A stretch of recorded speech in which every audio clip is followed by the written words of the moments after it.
Quiero iniciar esta charla no sin antes agradecer a mis profesores, a todos mis compañeros por el apoyo que me han brindado para traer este caso que ciertamente nos ha enseñado muchísimo y ha sido precisamente eso lo que nos ha motivado a traerlo esta noche ante ustedes. De igual forma, y si bien no nos pueden acompañar durante esta reunión, también quiero agradecer al equipo de patología del Hospital Universitario San Ignacio, quienes han puesto una cuota muy importante para que este caso se haya llevado a cabo y que también han facilitado mucho las cosas para que hayamos podido traerlos ante ustedes.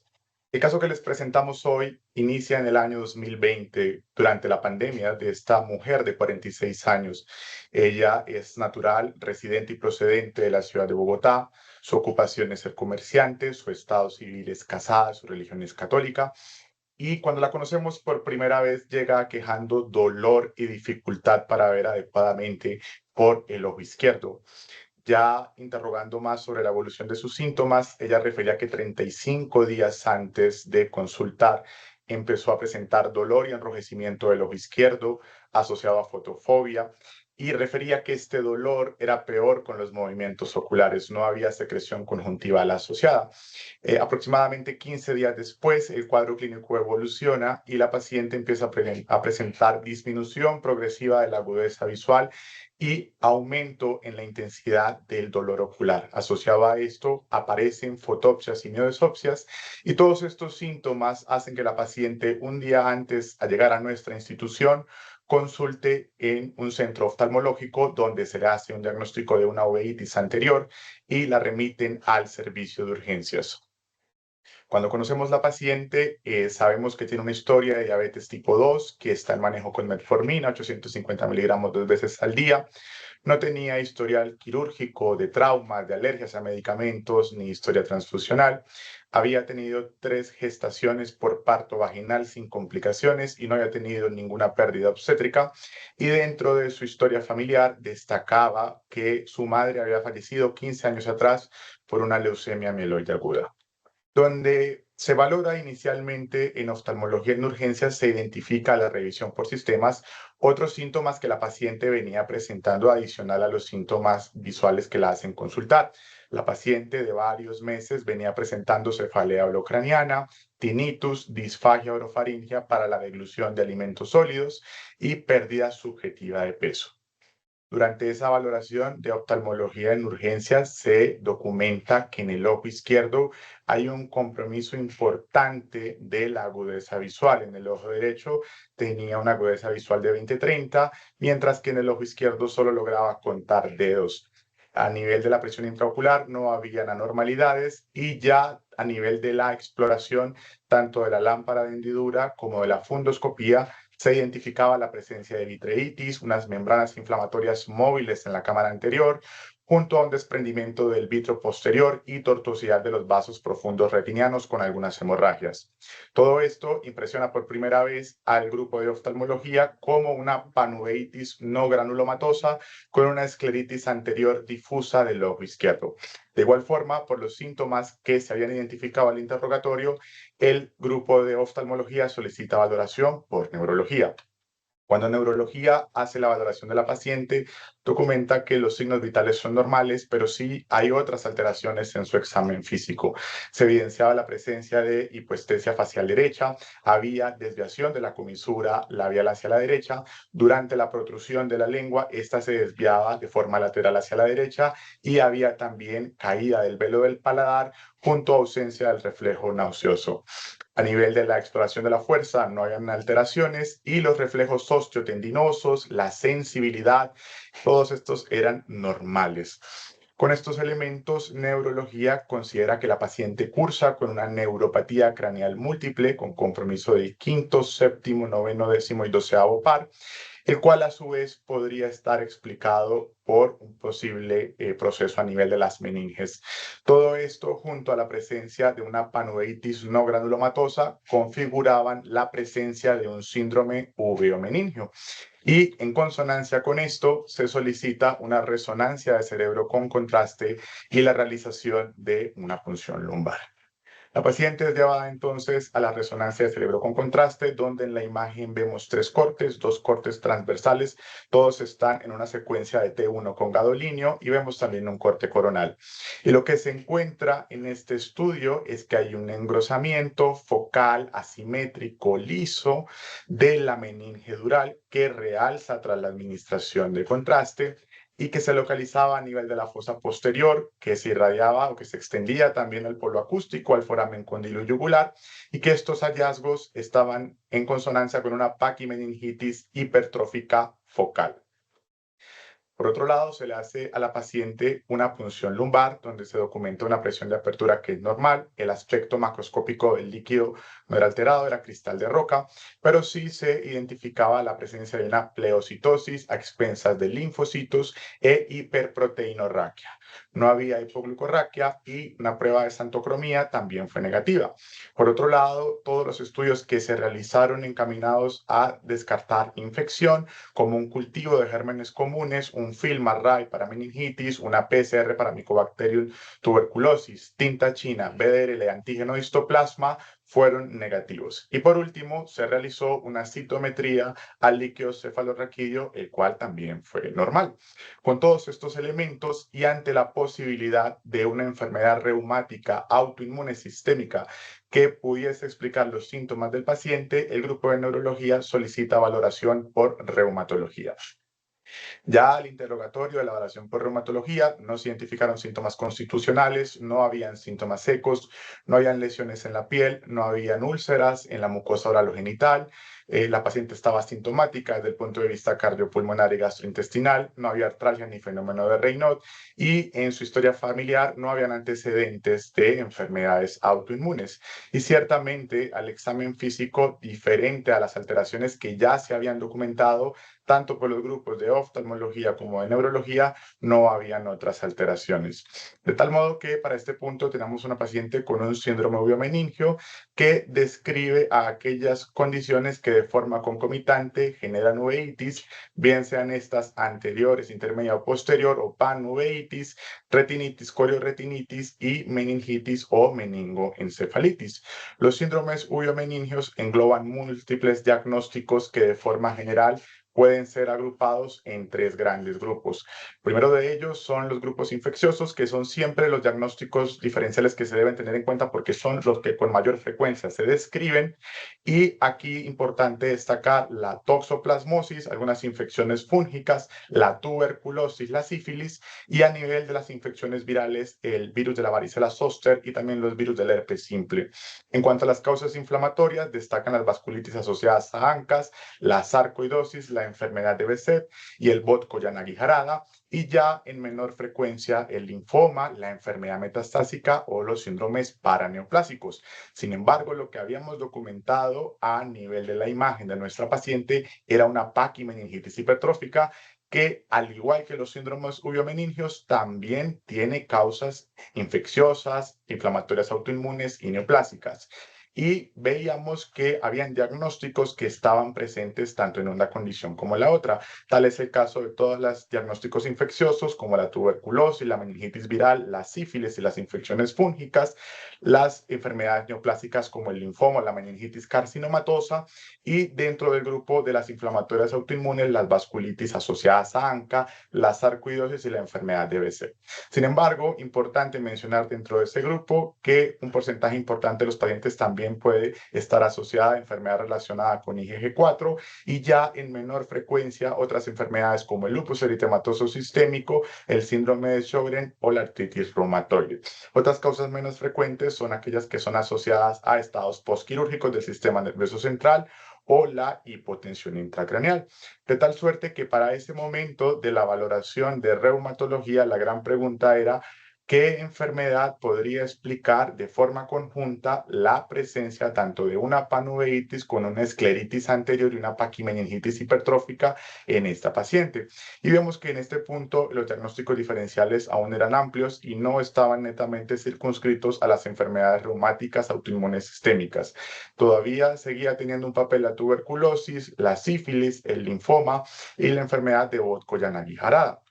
Dentro de los paraclínicos iniciales que se le realizan a la paciente, destaca en un hemograma la presencia de trombocitosis, el resto de las líneas celulares en el hemograma eran normales, el estudio de electrolitos fue normal, teníamos un uroanálisis que no mostraba proteinuria ni alteraciones del sedimento urinario, una PCR que estaba elevada, y en cuanto a los estudios infecciosos, se tenían serologías para hepatotropos, para VIH que eran negativas, una RPR que también fue negativa, una PPD que dio de 0 milímetros, y dentro de otros estudios también destacaba unos niveles séricos de enzima convertidora de angiotensina que eran normales, unos títulos de factor reumatoide y anti-CCP que también fueron negativos, ANAS, ENAS negativos, unos anti-DNA negativos, unos niveles séricos de complemento C3 y C4 normal y unos anticuerpos anticitoplasma de neutrófilo tanto por inmunofluorescencia como por ELISA que habían sido negativos.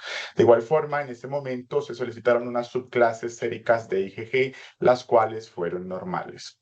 Avanzando entonces con el proceso diagnóstico, se decide realizar un TAC de tórax de alta resolución, donde se documenta una lesión a nivel del mediastino que había sido interpretada como un conglomerado ganglionar mediastinal sin otras alteraciones del parénquima pulmonar.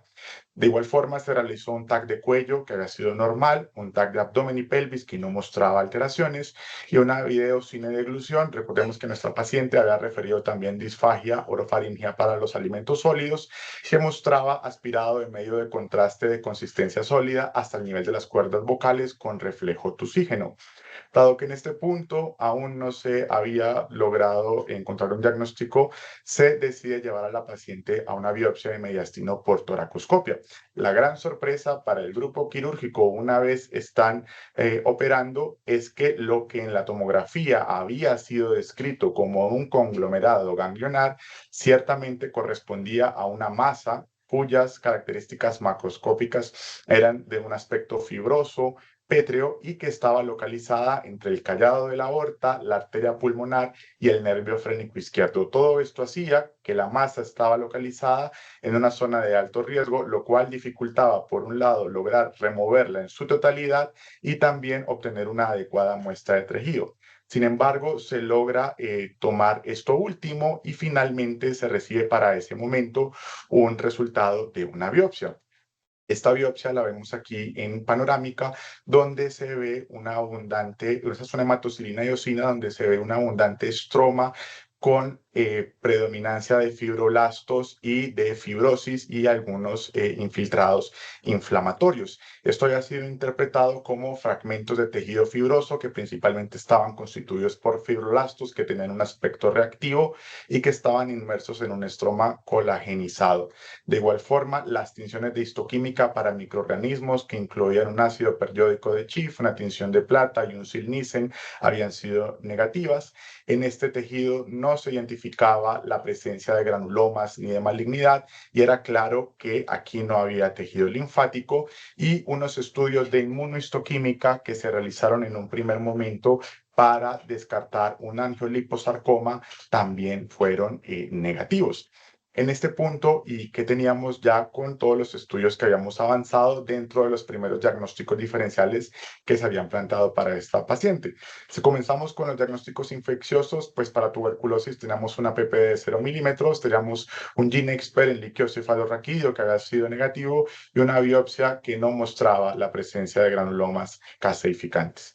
En cuanto a la posibilidad de sífilis, virus del herpes simple y de la varicela zoster, teníamos una RPR negativa, teníamos una VDRL negativa en el líquido cefalorraquídeo y una prueba de FILMARRAY para patógenos que generan meningitis ya había sido negativa. En cuanto a otras posibilidades, como el diagnóstico de artritis reumatoide, pues la paciente nunca había tenido poliartralgia ni sinovitis, la clínica no sugería para nada esta enfermedad y los títulos de factor reumatoide y anti-CCP habían sido negativos. Para lupus eritematoso sistémico no habían otros dominios clínicos que apoyaran la presencia de la enfermedad y de igual forma los ANAS, los ENAS y los anti-DNA habían sido negativos. En cuanto a la enfermedad de Behçet, no había historia de aftosis orogenital recurrente, no había fenómeno de patergia, no había artritis ni eritema nodoso. Para sarcoidosis teníamos una biopsia que no mostraba que hubiera un proceso granulomatoso y de igual forma los niveles séricos de enzima convertidora de angiotensina eran normales. Para el linfoma, la paciente no tenía enomegalias, la biopsia no mostraba neoplasia y ya teníamos una citometría en líquido cefalorraquídeo que había sido normal. Y para vasculitis ANCA sí teníamos manifestaciones que podrían ser sugestivas de las mismas, como la paquimeningitis hipertrófica, como la escleritis. Sin embargo, teníamos unos ANCAs tanto por inmunofluorescencia indirecta como por ELISA que habían sido negativos. Por último, para la enfermedad de Vogt-Koyan-Guijarada, esta paciente tenía una panuveitis no granulomatosa y lo más frecuente en esta enfermedad es que sea una panuveitis granulomatosa bilateral. Nuestra paciente solo tenía compromiso del ojo izquierdo y no presentaba otras manifestaciones que sugirieran la enfermedad, sobre todo a nivel de la piel, como la presencia de poliosis o de vitiligo. Con esto tenemos entonces que las vasculitis ANCA pueden generar enfermedad en el sistema nervioso central y una de las formas en la que lo hacen es con el compromiso a nivel de las meninges.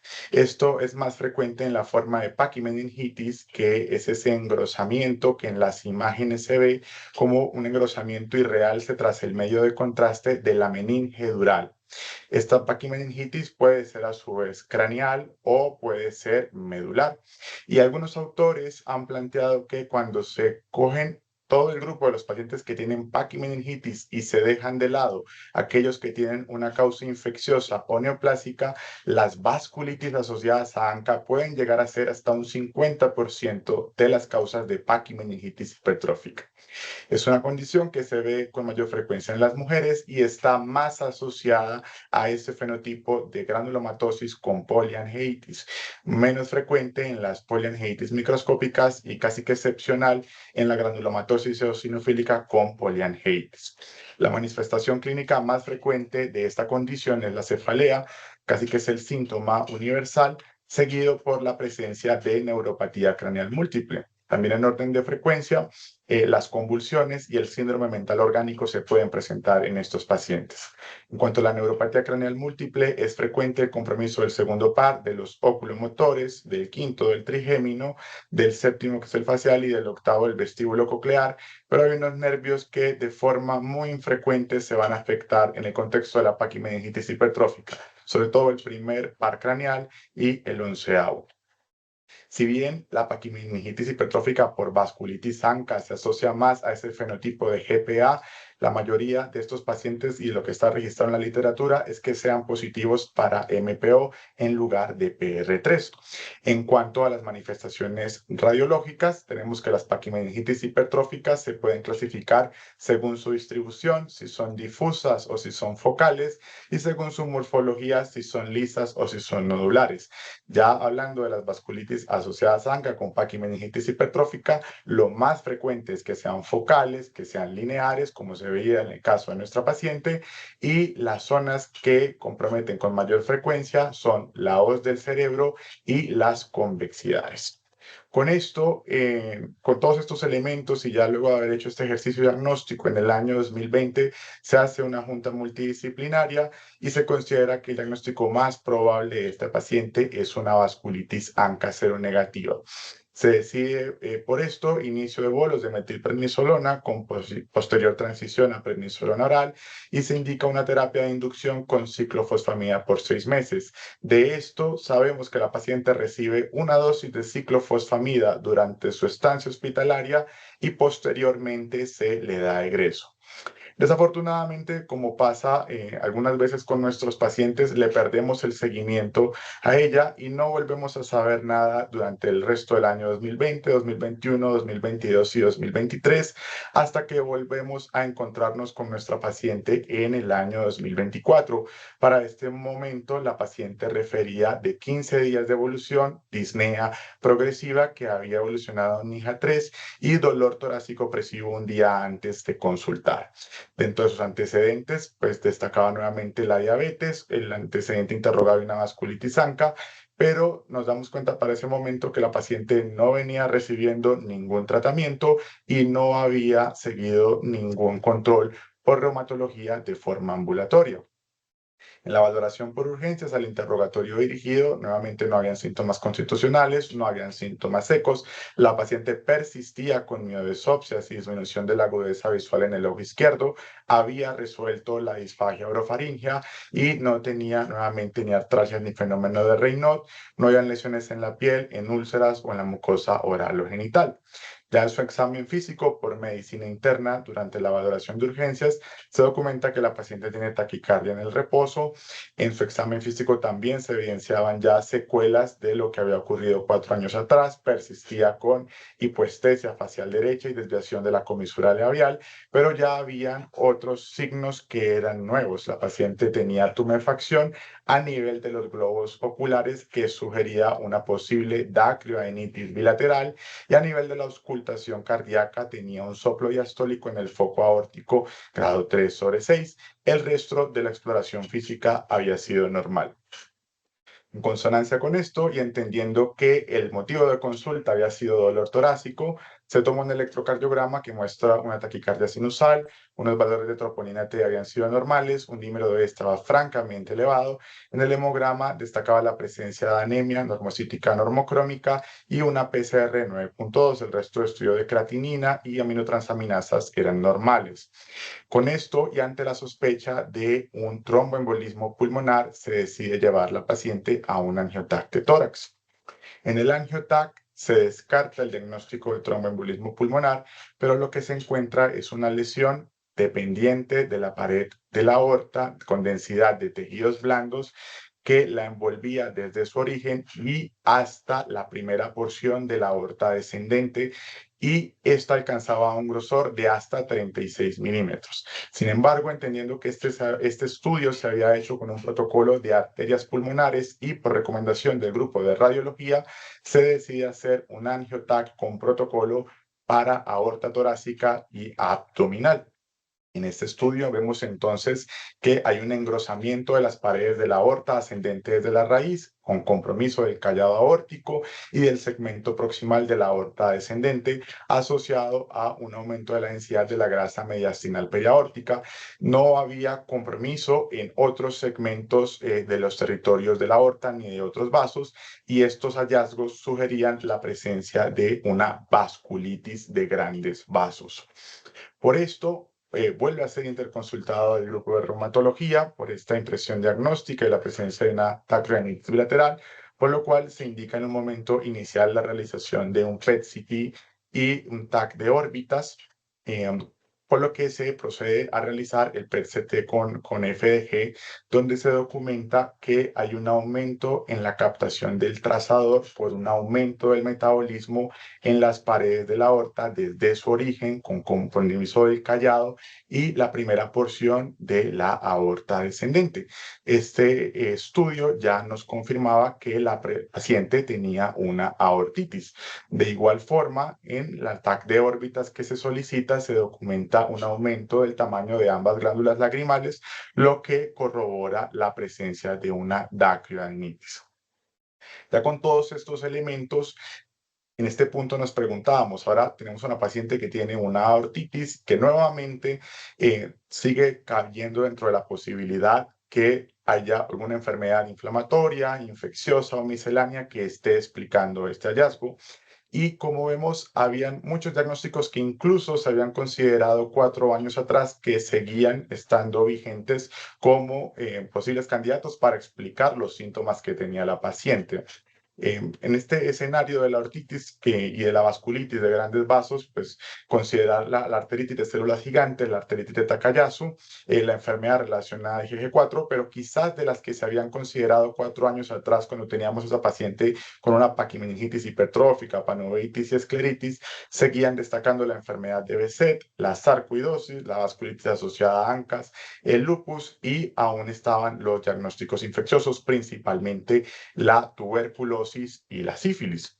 Con esto vuelven a hacerse otros estudios donde nuevamente tenemos una RPR negativa, serologías para hepatotropos que habían sido negativos, un VIH negativo, una PP de 0 milímetros y nuevamente estudios que se parecían muchísimo a los que ya se habían documentado 4 años atrás.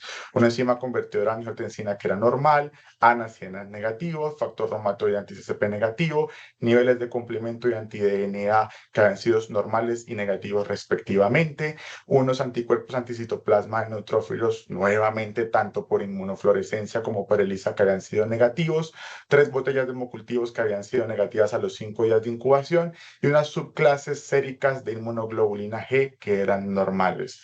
En este punto, y es lo que le da el título a esta charla, es cuando decidimos hacer un alto en el camino y mirar hacia atrás y entender que esta paciente que la habíamos conocido desde hace 4 años en este punto, estábamos viendo el continuo de una enfermedad que hasta el momento no teníamos muy clara su causa. Y hacer ese ejercicio de mirar de forma retrospectiva nos permitía tener el panorama de una paciente que en el año 2020 había tenido una panuveitis no granulomatosa, con una escleritis, con una paquimeningitis, con un tumor fibroso a nivel del mediastino y que ahora, 4 años después, teníamos una paciente con una dacryoadenitis y una aortitis. Sin embargo, uno de los elementos que no quedaba muy claro era ese tumor fibroso, qué era realmente eso que se había biopsiado en ese momento.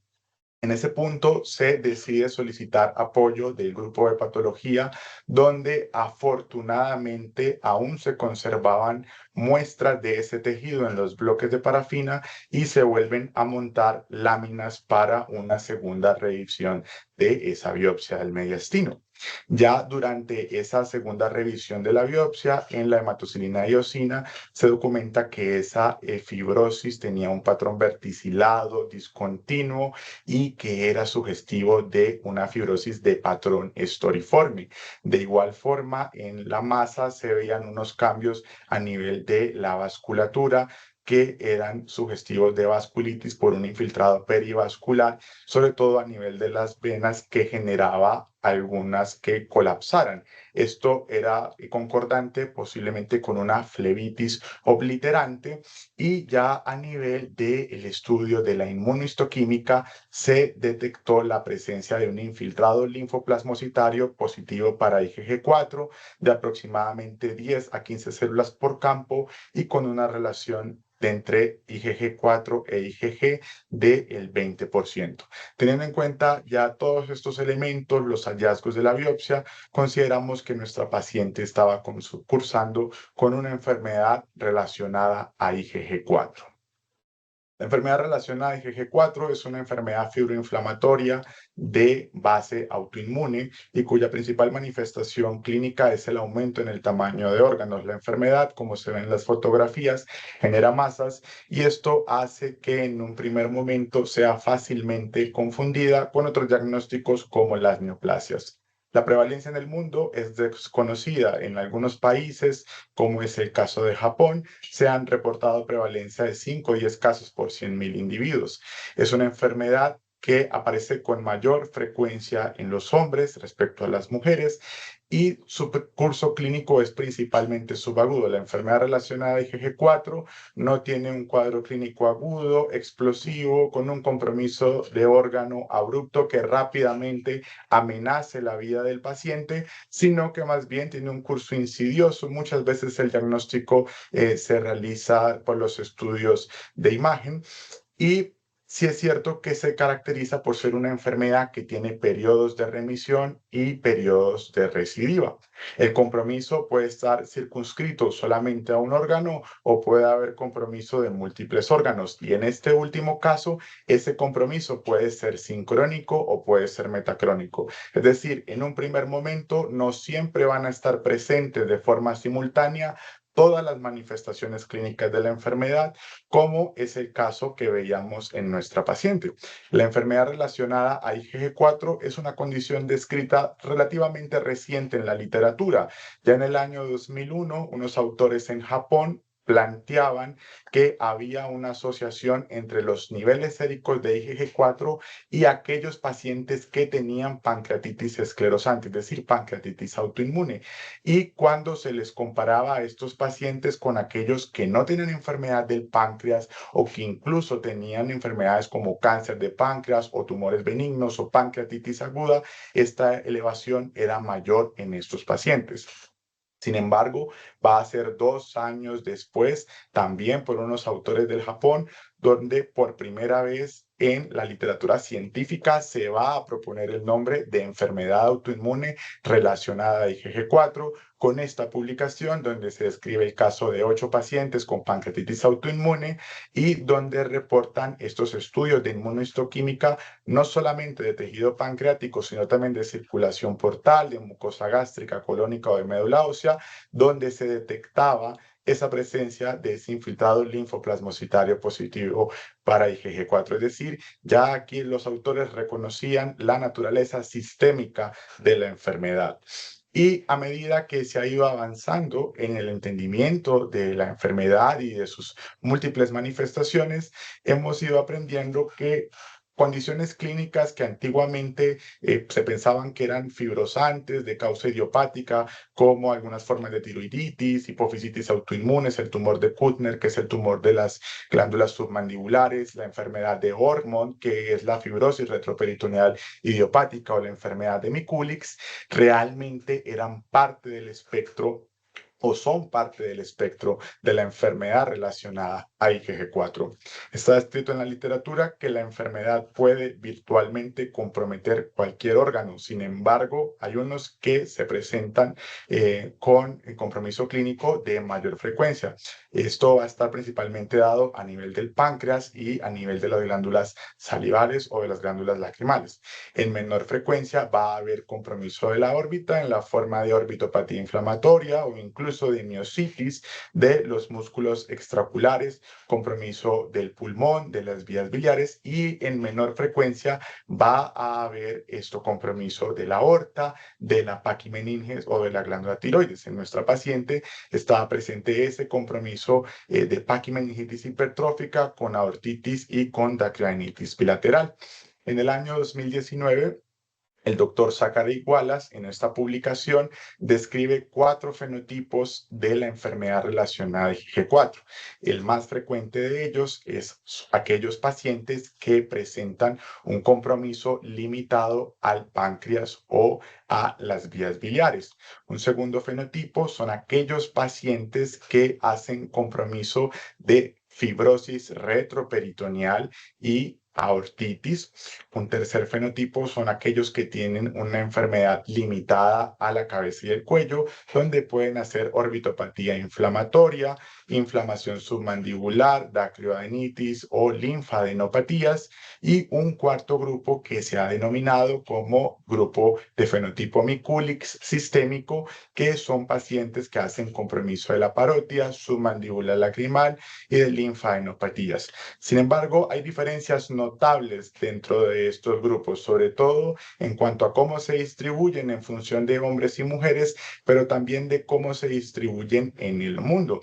Y es que si vemos, por ejemplo, el grupo 1, los pacientes que tienen compromiso pancreático biliar, es más frecuente en los hombres, en la quinta década de la vida, en aquellos que tienen ancestros europeos, y en este fenotipo es frecuente encontrar elevación sérica de la IgG4, de la IgE. Por otro lado, el grupo 2, que es al que pertenece nuestro paciente, que es el que se asocia a fibrosis retroperitoneal con aortitis, o podría tener su contraparte, que es la mediastinitis fibrosante con aortitis, más frecuente también en hombres, en la quinta década de la vida, europeos, y este fenotipo de los 4 es el que menos se asocia a elevación sérica de la IgG4. De hecho, en nuestra paciente se habían tomado 2 estudios para las subclases de IgG con 4 años de diferencia, y en ambas ocasiones el estudio había sido normal. Pero por otro lado, estos pacientes hacen marcada elevación de reactantes de fase aguda. El grupo 3, que son aquellos pacientes que tienen una enfermedad limitada a cabeza y cuello, son más frecuentes en las mujeres más jóvenes que los otros dos grupos, se presentan más en los asiáticos, hacen elevación de la IgG4 sérica y también pueden tener eosinofilia periférica. Y finalmente, este grupo 4, de Miculic sistémico, es más frecuente en los hombres, quinta, sexta década de la vida, también los asiáticos, y son los pacientes que hacen elevación más acentuada de los niveles séricos de IgG4. Otros autores plantean que la enfermedad se puede subdividir en un subtipo proliferativo, es decir, aquellos pacientes que hacen más compromiso del epitelio glandular, que hacen más esos episodios de parotidomegalia, de dacryoadenitis, y los pacientes que hacen un subtipo fibrótico, que son esos pacientes que hacen más fibrosis de retroperitoneo de mediastino, y que también van a tener algunas variaciones en cuanto a los estudios paraclínicos. Si hablamos ya propiamente de la aortitis por enfermedad relacionada a IgG4, en esta publicación del año 2020, que es un estudio prospectivo con poco menos de 600 pacientes que se siguen a 6 meses, se estableció cuál era el compromiso aórtico más frecuente en estos pacientes. Los autores aquí proponen 4 subtipos. Un tipo 1, que son aquellos pacientes que tienen una enfermedad circunscrita a la aorta torácica; un tipo 2A, la aorta abdominal; 2B, aorta abdominal ilíaca; 2C, solamente compromiso de las ilíacas; tipo 3 de aorta torácica abdominal y tipo 4 de aortas arterias. ¿Qué encuentran estos autores? Que es ese subtipo 2B, es decir, los que tienen compromiso de la aorta abdominal con extensión a las ilíacas, el más frecuente. De igual forma, encuentran que la edad estaba alrededor de los 60 años, eran más frecuentes en los hombres, y le seguía en orden de frecuencia el compromiso exclusivo de las arterias ilíacas y de la aorta torácica.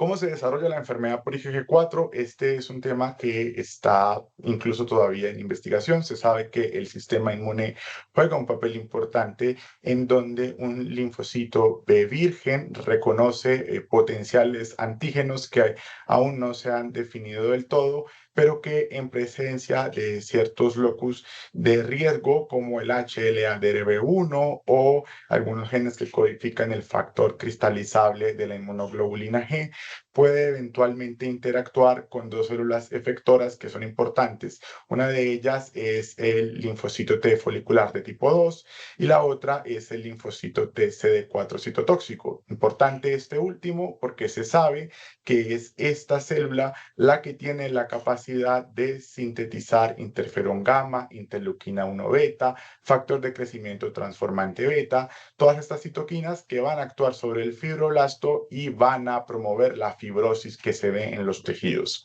Por otro lado, el linfocito T tipo 2 folicular, por medio de la secreción de la interleuquina 4, va a favorecer el cambio de clase de los linfocitos B y va a generar una expansión oligoclonal de células IgG4 positivas e IgE. Sin embargo, cuando uno revisa eso, dice la enfermedad se llama relacionada a IgG4. Ciertamente, ¿qué es lo que hace la IgG4 en la enfermedad? Y es con la forma en la que se entiende hasta la fecha, parece ser que realmente la IgG4 es más un epifenómeno de ese desbalance inmunológico que se ve, y no que sea, que propiamente dicha, la IgG4 medie parte del proceso que genera daño tisular. Y es que cuando se revisan las características de la IgG4, esta es una inmunoglobulina que es antiinflamatoria, que tiene baja afinidad para reconocer antígenos, tiene baja capacidad para fijar el complemento y de igual forma tiene baja capacidad para unirse a receptores de factor cristalizable que son activadores. ¿Cómo se hace el diagnóstico de la enfermedad? Pues parte, por supuesto, por las manifestaciones clínicas. Implica también realizar exclusión de otros diagnósticos. Se apoya muchísimo en la biopsia del órgano afectado y también hay unos elementos de laboratorio que podrían apoyar la presencia de la enfermedad. Sin embargo, respecto a esto último, ningún hallazgo paraclínico es lo suficientemente específico como para hacer el diagnóstico de la enfermedad. Se puede ver eosinofilia periférica hasta en un 27% de los casos, hasta en un 35% de los casos hay elevación de inmunoglobulina E. puede haber hipergamaglobulinemia. Esto ya lo hemos mencionado y es que se puede ver una variación entre la elevación sérica del IgG4 según los distintos fenotipos, más frecuente en el fenotipo 4, menos frecuente en el fenotipo 2, y junto a esto también puede verse elevación de otras subclases de IgG. Consistentemente, estos pacientes tienen negatividad tanto para ANAS, para ENAS y para factor reumatoide. El elemento que más pesa a la hora de hacer el diagnóstico es la biopsia, en donde se reconocen 3, 4 hallazgos que son los que son distintivos de la enfermedad. La primera de ellas es la fibrosis estoriforme, que es descrita como esa fibrosis en patrón verticilado, es decir, como con ramificaciones, que es irregular o que tiende como a formar remolinos. El segundo de ellos es el infiltrado inflamatorio denso para células plasmáticas positivas para IgG4 y dentro del tejido, muy importante, la relación entre la IgG4 y la IgG, en donde se ha establecido que un punto de corte de mayor o igual a 40 es significativo de la enfermedad. Por otro lado, la presencia de flebitis obliterante, si bien también está escrito que solamente puede haber flebitis, que se produce por destrucción de la pared y obliteración de la luz. Y es este elemento el que ha hecho que incluso algunos autores planteen que en realidad la IgG4 es una vasculitis o también es una enfermedad que se encuentre dentro del espectro de las vasculitis. Y el otro elemento importante es la eosinofilia, que quizás de estos cuatro es el que tiene menor peso, pero en un contexto y junto con otros hallazgos de la biopsia puede apoyar la presencia de la enfermedad. Como todo, la biopsia siempre debe interpretarse en un contexto clínico porque la presencia de células plasmáticas para IgG4 por sí sola no realiza el diagnóstico de la enfermedad. Siempre debe tenerse en cuenta cuál es el órgano al cual se le tomó la biopsia en el que se están viendo estas alteraciones y ver si es un órgano que frecuentemente se ve afectado en la enfermedad. Por otro lado, la presencia de IgG4 no siempre es un hallazgo que habla de anormalidad. Hay ciertos tejidos como la mucosa nasal, la mucosa de los senos paranasales o de ganglio linfático donde es normal tener células positivas para IgG4. También hay enfermedades como las vasculitis asociadas a ANCA, donde puede verse IgG4 en los tejidos, como es el caso del riñón, las meninges y el pulmón.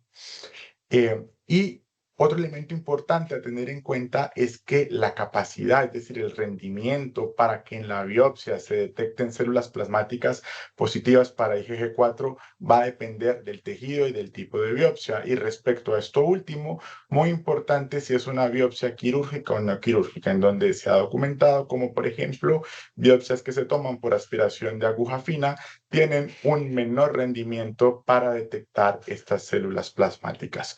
Por último, hay un hallazgo descrito en la literatura a nivel de la biopsia, que es la enfermedad por IgG4 en fase de burnout, o algunos autores también la plantean como pausis celular.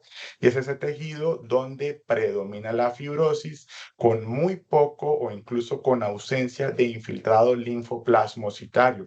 Y también se ha determinado que son estos pacientes los que podrían tener un peor pronóstico, entendiendo que su respuesta a los glucocorticoides podría ser menor. En el año 2019 se proponen los criterios clasificatorios tanto de ACR regular para la enfermedad, los cuales van siguiendo una serie de pasos. El primero de ellos es que el paciente debe cumplir un criterio de entrada y este criterio de entrada es tener características clínicas o radiológicas que sean sugestivas de la enfermedad. Los pacientes no deben cumplir un criterio de exclusión. Posterior a esto, en el paso 3, los pacientes se mira cuáles son los dominios clínicos que están comprometidos y se asigna una puntuación con base en ellos. Y al final se realiza una sumatoria de criterios donde aquel paciente que tiene 20 puntos o más puede ser clasificado con la enfermedad.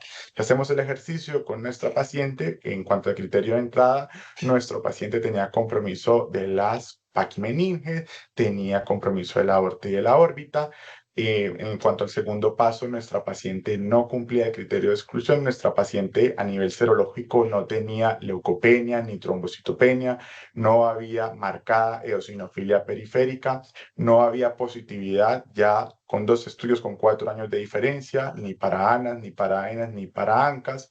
A nivel de la patología, no habían hallazgos que sugieran la presencia de malignidad, no había inflamación neutrofílica, no había vasculitis necrosante ni necrosis, ni tampoco habían procesos granulomatosos. De igual forma, a nivel de las imágenes, los hallazgos no sugerían en ningún momento malignidad o un proceso infeccioso, por lo cual en este punto podríamos decir que nuestra paciente no cumplía el paso 2. En el paso 3 de asignar la puntuación según los dominios comprometidos, vemos que nuestra paciente tenía un infiltrado linfoplasmocitario denso con fibrosis estoriforme, lo cual le otorgaba 13 puntos. A nivel de la inmunohistoquímica teníamos una relación de IgG4 y IgG de 20, que para términos de este dominio está entre 0 y 40, pero tenía más de 10 células por campo, lo cual le otorga 7 puntos adicionales, es decir, 20. Y a nivel clínico, la paciente tenía compromiso de dacryoadenitis, es decir, de un grupo glandular. Es importante mencionar que estos criterios no incluyen dentro de sus parámetros el compromiso de paquimeningio ni el compromiso vascular. Con todo esto, decimos que nuestra paciente tenía 26 puntos y que a la luz de estos criterios clasificatorios, la paciente podía clasificar como una enfermedad relacionada a IgG4. En cuanto al tratamiento, no en todos los casos se requiere tratamiento farmacológico. Si los pacientes deben ser considerados para tratamiento si tienen síntomas que son inaceptablemente molestos o cuando hay un daño de órgano secundario a la inflamación, y hay unos objetivos de tratamiento establecidos. Uno de ellos es inducir y mantener la remisión en el tiempo, prevenir el daño de órgano y limitar los efectos tóxicos del tratamiento. El pilar del tratamiento de la enfermedad relacionada a IgG4 son los glucocorticoides.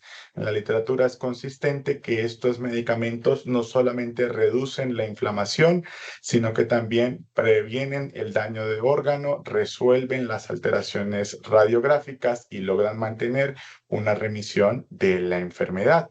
Ya en el año 2015 se publica este consenso de expertos sobre las medidas para tratar la enfermedad relacionada a IgG4, donde los glucocorticoides se posicionan como la primera línea de tratamiento. En cuanto a los ahorradores de glucocorticoides, como metotrexato, azatioprina, micofenolato de mofetilo o leflunomida, son usados frecuentemente en la práctica clínica, pero la evidencia que respalda su beneficio es todavía escasa y está en construcción. Las dosis que se recomiendan en cuanto a los glucocorticoides están alrededor de 30 a 40 miligramos de prednisolona al día o equivalente, pero los autores también aceptan que en pacientes que tienen un compromiso severo, como el compromiso aórtico, pulmonar o retroperitoneal, pueden ser necesario usar dosis más altas o incluso bolos de metilprednisolona. Importante es que la dosis inicial se debe mantener por al menos 4 semanas, pero con el objetivo de lograr retirar los glucocorticoides de 3 a 6 meses. Nuevamente, también se acepta que aquellos pacientes que tengan una enfermedad severa pueden requerir glucocorticoides por mayor tiempo, siempre que idealmente no sea una dosis de más de 10 miligramos o equivalente de prednisolona.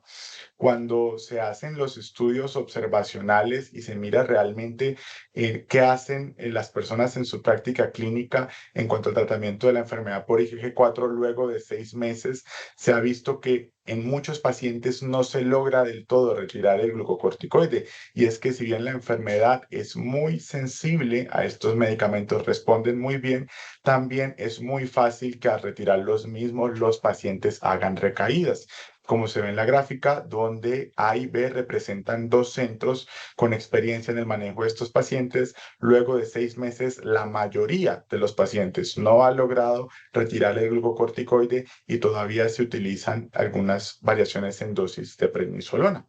¿Cuáles son esos factores que se han asociado a que los pacientes con enfermedad relacionada a IgG4 puedan recaer estando en tratamiento con glucocorticoides. En esta publicación del año 2017 se determinó que tenían mayor riesgo de recaídas aquellos pacientes que tenían mayor duración de la enfermedad, compromiso de múltiples órganos, que tenían mayor nivel sérico de IgG4 o aquellos pacientes que recibían una dosis inicial de prednisolona menor a 0,4 miligramo kilogramo día.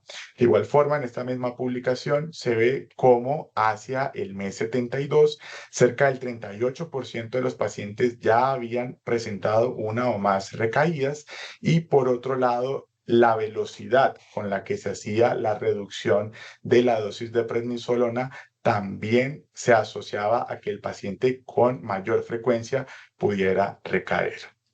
En cuanto a la evidencia de los ahorradores de glucocorticoides, interesante mencionar este trabajo con leflunomida en el año 2020, que es un experimento clínico aleatorizado a 2 brazos. Unos pacientes recibían glucocorticoides en monoterapia y otros recibían leflunomida más glucocorticoides. Se hacía un seguimiento a 12 meses y se miraba qué grupo presentaba mayor tiempo de recaída y qué tanto se lograba ahorrar glucocorticoide con la leflunomida.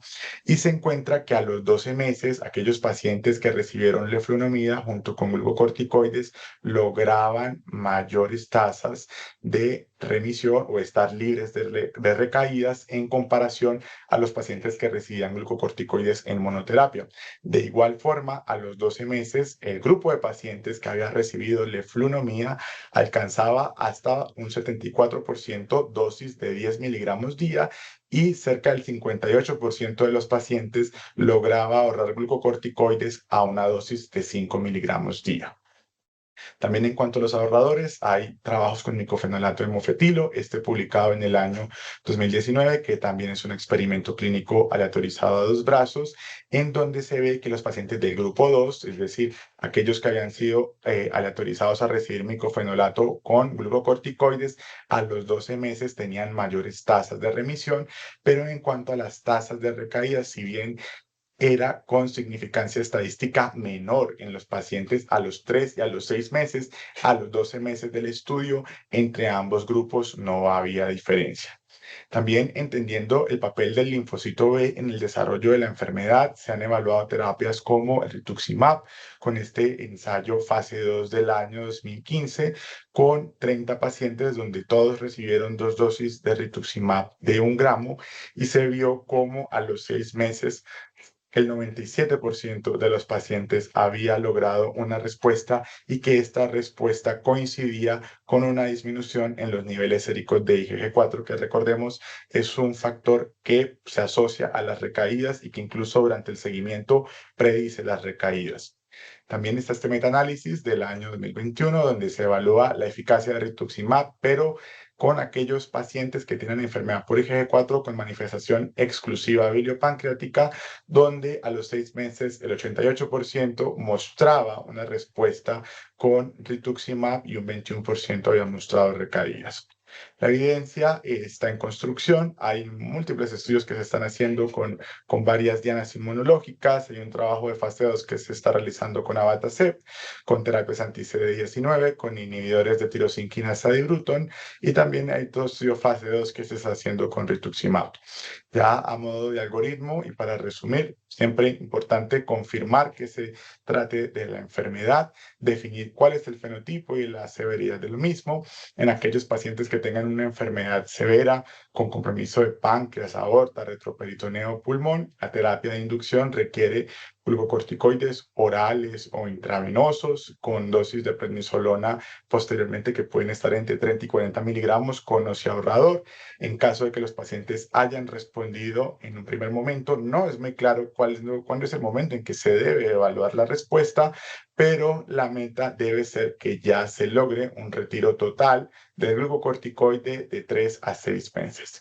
Por otro lado, si el paciente no logra responder, debe pasar a una fase de terapia de mantenimiento, donde se busca mantener dosis de prednisolona de 5 y 10 miligramos junto a un ahorrador de glucocorticoide con intención de retirar el mismo de forma definitiva del primer al tercer año de la enfermedad.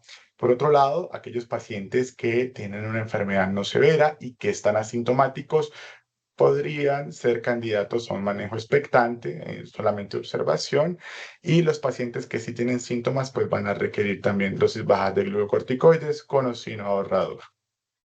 Volviendo a nuestro caso, entendiendo el compromiso vascular que había presentado nuestra paciente, se indicaron bolos de metilprednisolona por 3 días con posterior transición a prednisolona y se indicó tratamiento con 2 dosis de rituximab de 1 gramo. La evolución de nuestra paciente en el tiempo pues ha sido favorable, se resolvieron los síntomas cardiopulmonares que motivaron el ingreso, de igual forma la dacroadenitis resolvió y los reactantes de fase aguda que se habían documentado persistentemente elevados se habían resuelto. Ya unas manifestaciones neurológicas que habían quedado secuelares a ese proceso de paquimeningitis sí han persistido en el tiempo. Ya como mensajes finales, el diagnóstico de la enfermedad relacionada a IgG4 es un reto porque hay múltiples condiciones que imitan la enfermedad. El diagnóstico diferencial es amplio. El hecho de que sea una enfermedad que tenga un curso metacrónico hace, como en nuestro caso, que ver a la paciente en un único momento del tiempo sea muy difícil y que no sea sino hasta ese punto en el que se tiene una línea de tiempo y en el que se puede ver en un amplio panorama el paciente donde ya se pueden unir puntos para pensar en la enfermedad. Por otro lado, los distintos fenotipos de la enfermedad le otorgan una alta heterogeneidad clínica y paraclínica también, y eso también dificulta mucho reconocer el diagnóstico. Y finalmente, la comunicación con el servicio de patología en esta enfermedad, entendiendo que el elemento que más apoya el diagnóstico es la biopsia, es crucial para lograr un diagnóstico preciso. Y con esto, pues les doy las gracias por la atención prestada. Este era el caso que teníamos para traerles y pues quedamos atentos a las preguntas. Bueno, Juan David, muchas gracias. Caso muy interesante, pues creo que fue un relato bastante claro y creo que todos estamos muy atentos a la evolución de la paciente y pues lo interesante que fue después de tanto tiempo y pues por supuesto como es usual la pérdida de nuestros pacientes que llegan después de un tiempo y pues obviamente obligó a revalidar el caso. Bueno, mientras van llegando preguntas y demás, yo sí quisiera preguntar algo con respecto, sobre todo creo que a la patología, que es lo que han hablado mucho, pues no sé qué tanto pudieron, pues por supuesto, hablar con los patólogos y qué tanto ellos, digamos, concertaron respecto a esa situación, porque pues finalmente el diagnóstico estaba en la patología que teníamos desde el 2020, mejor dicho, o sea, ya el diagnóstico estaba ahí, como tú lo hiciste claro, la fibrosis estoriforme, pues es como el punto cardinal y pues da una puntuación bastante alta para la enfermedad y entendiendo que por supuesto ellos tienen pues una necesidad clínica también de orientación para saber qué quieren buscar, posiblemente qué pudieran haber hecho ellos en su momento como para que hubieran orientado un poco más temprano al diagnóstico, porque pues lo que tú contaste pues con una tinción de hematocilina, eosina, pues es entre comillas suficiente como para llegar al diagnóstico de la fibrosis y eso les hubiera permitido a pesar de que no habían subclases de IgG o que no hubiese un fenotipo tan típico clínico, pensar en el diagnóstico desde el 2020. Sí, yo creo que hay varios elementos. El primero es el contexto, y esto pasa en el corazón de la pandemia, donde eh, pues, nuestra práctica clínica estaba muy centrada en la atención de estos pacientes de COVID-19. Y también, digamos, la comunicación muchas veces con el grupo de patología no es tan fluida.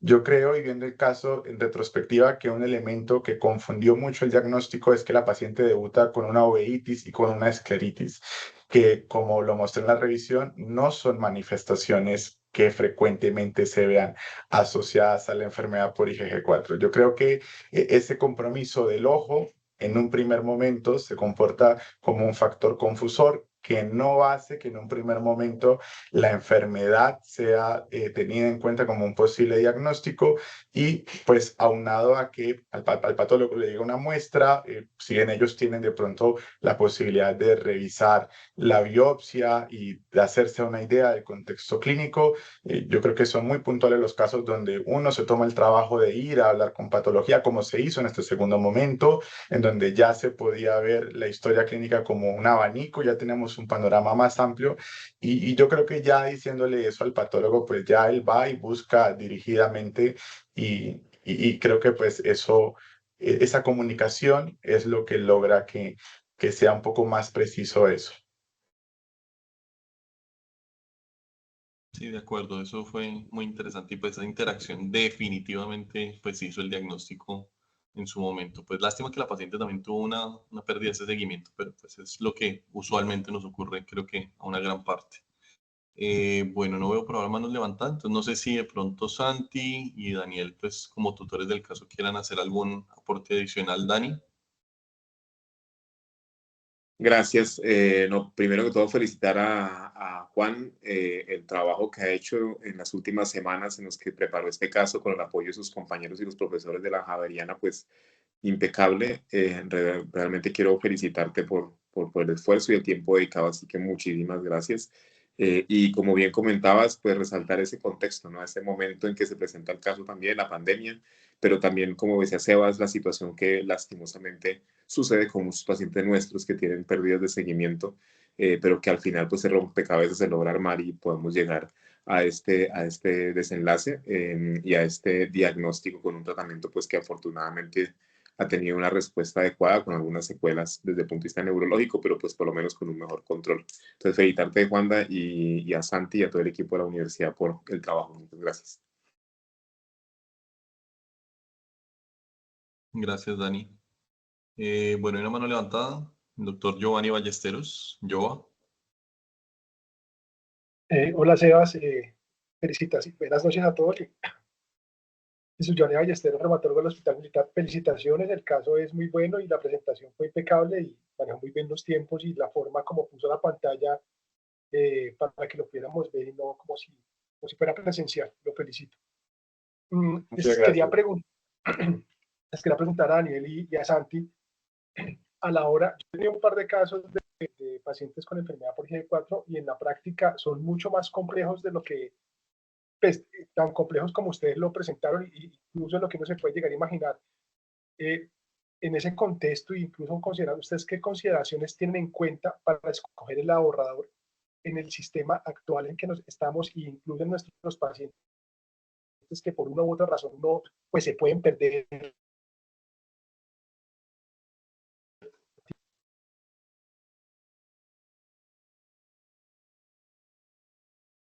¿Sí me escucharon o mi internet está fallando? Jova, se te cortó en la parte intermedia. La pregunta puntual es, en este sistema actual en el que estamos con nuestros pacientes, ¿qué ahorrador prefieren? Si lo toman en cuenta en eso o simplemente lo que más tenga evidencia para ustedes. Para ponérselos en otro término, ¿prefieren un rituximab o prefieren un mofetil fenolato? Pues, profe, buenas noches, muchas gracias por la pregunta. Pues creo que en parte, eh, pues todo parte de, como decía Juan David, que es el retrovisor. O sea, el diagnóstico llegó fue de lo que todos ustedes cuando también fueron profesores, pues a uno le enseñan y es que a veces a uno le toca hacer un alto en el camino y en vez de seguir avanzando toca parar, reorganizar todo cuando algo no cuadra. Entonces, por eso el título, como Juan David acertadamente también lo propuso en su momento, fue pues mirar el retrovisor. Eso creo que es fundamental cuando un caso no se empieza a salir de lo común o que hay algo que no cuadra. En las alternativas, pues también digamos que lo que escogimos fue algo que tuviéramos como mayor control y asegurar adherencia por la severidad de las manifestaciones que había tenido. Pues ya había tenido las manifestaciones neurológicas que ya habían dejado secuelas, ahora tenía una ortitis, tenía, o sea, tenía muchas manifestaciones más. Entonces, digamos que en ese orden de ideas, muchas veces nos decantamos es por la alternativa que podamos a veces asegurar que el paciente ya reciba. Entonces, pues porque, pues Juan David lo mostró muy bien, micofenolato mofetil es una alternativa. El problema radica es que, digamos que lo podría uno tener en el paciente protegido mientras está hospitalizado, pero ante la incertidumbre que tiene el sistema afuera, pues lo más probable es que no lo vaya a recibir. En cambio, si uno puede lograr tener una aplicación de como rituximab, que fue lo que se hizo con la paciente, que lo logró recibir, pues les estamos asegurando también es lograr evitar esas recaídas que pues al final es lo que pasó con esta paciente. Recibió un tratamiento intrahospitalario y luego se quedó sin nada porque no tuvo un seguimiento desafortunadamente y pues tuvo la historia natural de la enfermedad presentando más manifestaciones. Entonces creo que eso es también un elemento de decisión que tenemos en cuenta muchas veces para escoger una terapia. No sé si el profe Daniel tenga algo más que aportar. No, de acuerdo, Santi. Con lo que comentas, el punto principal es lograr la adherencia y más en ese contexto de una paciente que se ha perdido todos estos años y que queríamos garantizar un tratamiento y lograr inmunomodular en un momento, además de unas manifestaciones severas que estaban amenazando también pues órganos vitales. Entonces, sí, de acuerdo con eso, pero creo que también la revisión de Juanda fue muy buena, mostrándonos el ensayo clínico de leflunomida, micofenolato, opciones terapéuticas interesantes, pero que probablemente en el contexto ambulatorio lo iban a perder porque no iba a ser entregado probablemente por la aseguradora. Perfecto, de acuerdo. Bueno, aquí en el chat hay muchos comentarios de felicitaciones, una muy buena revisión, excelente análisis. Y hay una pregunta de la doctora Gloria Vázquez, quien nos comenta que si nos pueden contar qué se conoce de la migración o la sumatoria de fenotipos. Sí, eso está escrito. De hecho, nuestra paciente es un ejemplo de eso. Cuando uno mira cómo ella debuta, de lo que más se asocia con IgG4, ella parecerá estar más en ese fenotipo fibrosante por ese compromiso paquimeningio, por ese compromiso aórtico, por eso que nosotros hemos interpretado como posiblemente una mediastinitis fibrosante, pero ella también tenía una acriodanitis como algo de elemento de ese compromiso que puede estar circunscrito a cabeza y cuello. No es lo más frecuente y quizás de pronto todavía faltan cortes con seguimientos a mayor tiempo para saber qué porcentaje de los pacientes pueden migrar de un fenotipo a otro, pero lo cierto es que los fenotipos no son estrictos y los pacientes pueden tener hallazgos de uno u otro grupo. Por supuesto, en esto influyen muchas cosas, la variación geográfica, qué fenotipo aparece primero, pero sí es algo que puede aparecer y como ejemplo el caso que presentamos. Perfecto, bueno. No veo más manos levantadas, no veo comentarios adicionales de preguntas. No sé si ustedes quieran hacer algún comentario final, Dani, Santi, para cerrar la sesión y pues bueno, ya dar por cerrada la sesión de este momento. No, agradecerte, Sebas, por la coordinación y tu trabajo como líder del Comité de Educación que lidera esta actividad en Azorreum, y agradecer a todos por conectarse y estar esta noche en el caso, y nuevamente felicitar a Juan David, a Santi, a todo el equipo de la universidad que han adelantado un trabajo de verdad muy bonito para llevar este caso hoy. Gracias, Juan. Muchas gracias a todos. Súper bueno, ¿no? Muchas gracias a ustedes, Juan David. Muchas felicitaciones. Creo que lo hiciste bastante bien y creo que todos quedamos satisfechos con el caso de hoy. Entonces, muchas gracias. Buenas noches a todos. Que descansen y nos vemos en una siguiente sesión de la reunión interinstitucional. Muchas gracias a todos. Que descansen todos. Feliz noche.